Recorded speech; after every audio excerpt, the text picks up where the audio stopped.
I want to talk a little bit this morning about. I think I see we're live now. I want to talk a little bit this morning uh, about Victoria Purcell-Gates's book, Other People's Words: A Cycle of Low Literacy. And I would like to frame the discussion in terms of a movie, the 2016 um, science fiction film Arrival, where Amy Adams and Jeremy Renner, not Jamie, Jeremy Renner, played two scientists. One was a physicist, that was Jeremy Renner's character, but I want to focus on Amy Adams' character. She was a linguist, and she's called on to translate an alien language. Now, the plot is that these alien spaceships have landed all over the world at different locations. And Amy Adams has this reputation as one of the best linguists in the United States. And all the nations of the world have their best linguists trying to understand the alien language. Um, so she's taken out to Montana and put on board the ship. And these are sort of um, heptapod like creatures. They're called heptapods. They're sort of, I don't want to call them reptilian-like creatures, but they sort of have a squid-like octopus kind of form, and they suction themselves to a glass, and they speak with drawing ink onto this glass in symbols, pictograms, logograms. And what they eventually end up discovering is that there are two distinct languages, which they call heptapod B and heptapod A. And heptapod B is a written language done with these circles and different differentiations in the circles, which they eventually decipher. And then heptapod A, which is an oral language, which they begin to again differentiate and understand that there are pitches and tones, and it is a spoken language. Now, these two are grammatically related, but yet they're not the same language. One is related to time, it's more of a linear language.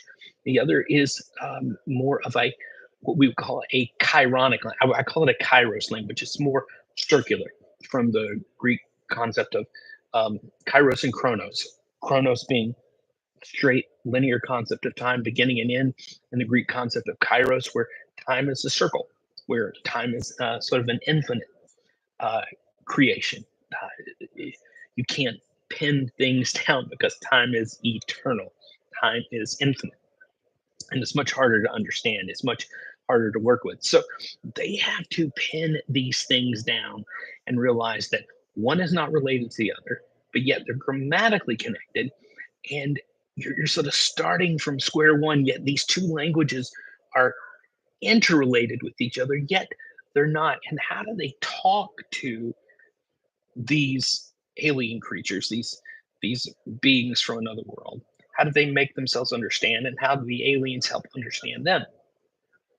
This situation reminded me of several of the uh, instances in the book, particularly with Donnie.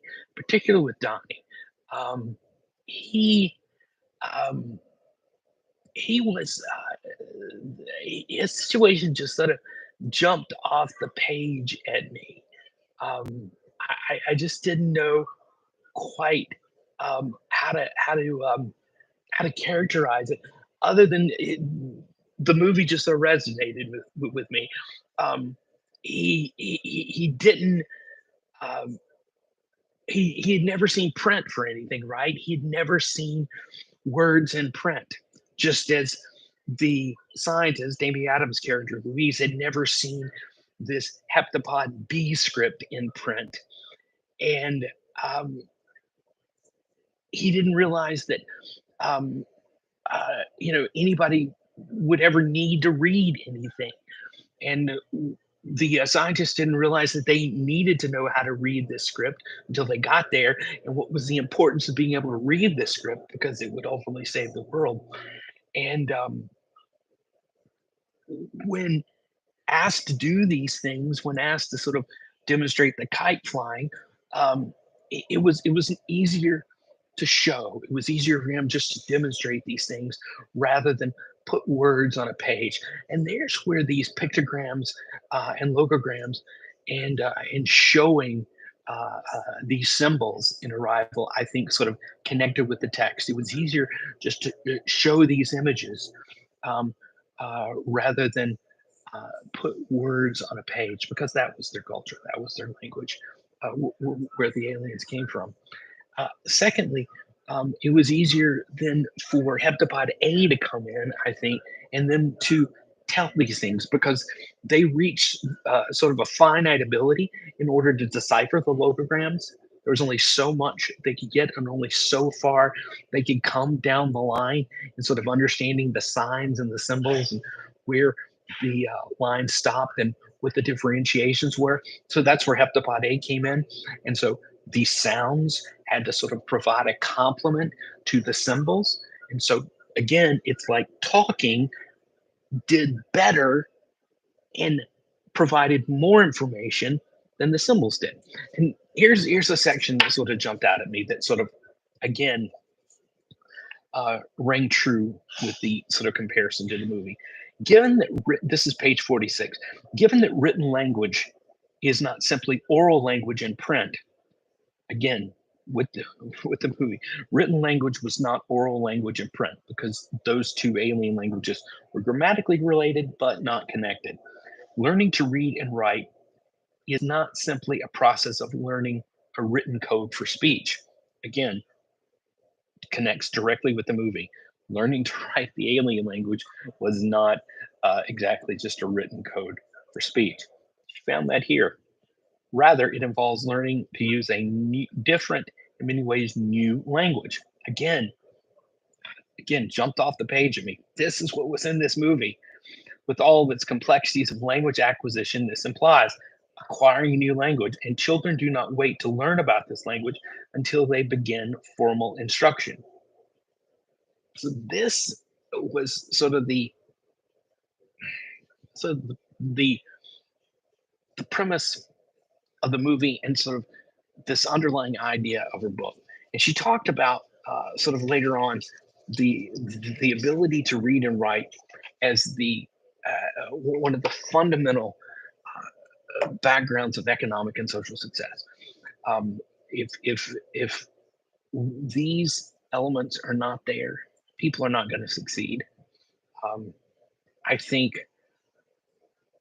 her research put a I think a foundation to what we already sort of know.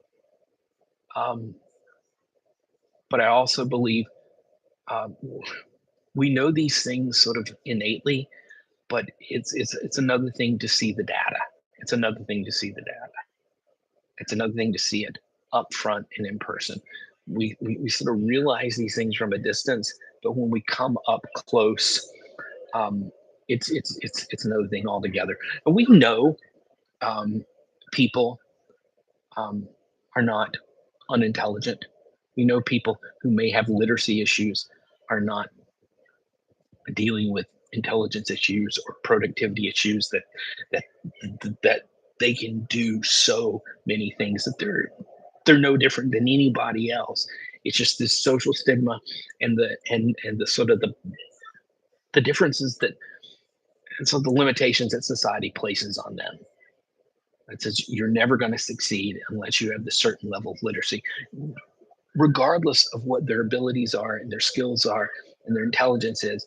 They can do everything that anybody who can read and write can do. But without that, they've got this cap on their ability to succeed. Um, I did think at times,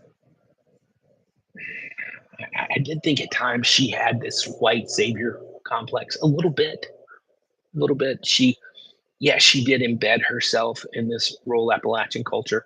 but she had this sort of, yeah, I'm sort of this outsider looking in, and it felt like somebody who was a missionary going to another place, sort of, I'm trying to help out from a distance. I'm going to write this book, and maybe this will shine a light on this. But it felt a little bit white saviory.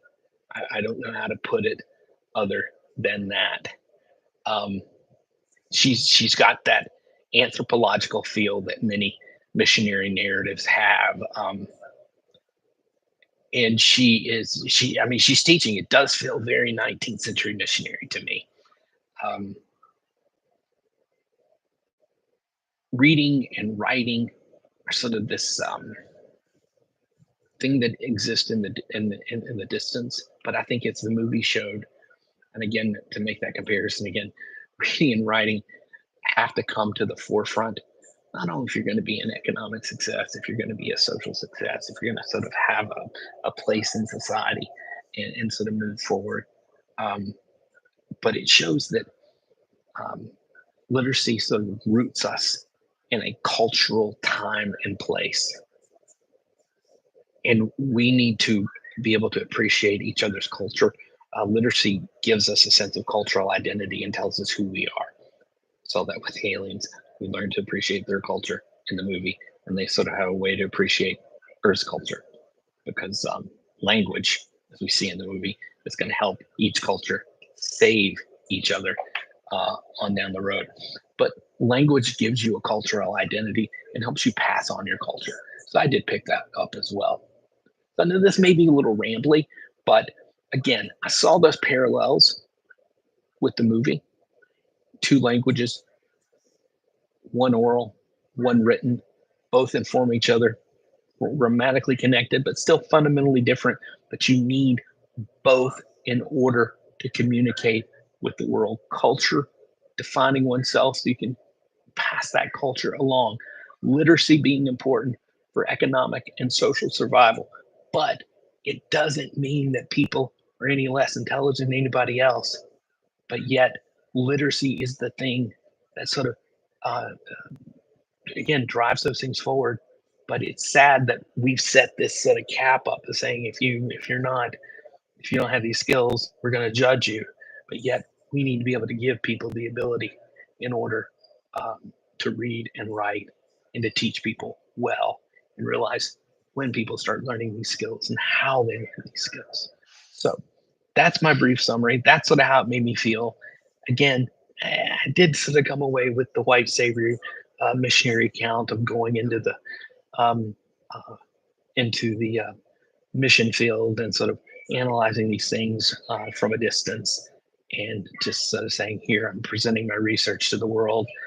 And aren't I a good person for doing it? So that's it.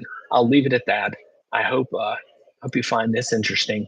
And I hope you'll see Arrival if you've not seen it, because I think it has a lot to offer and sort of illuminating several of the ideas found in this book.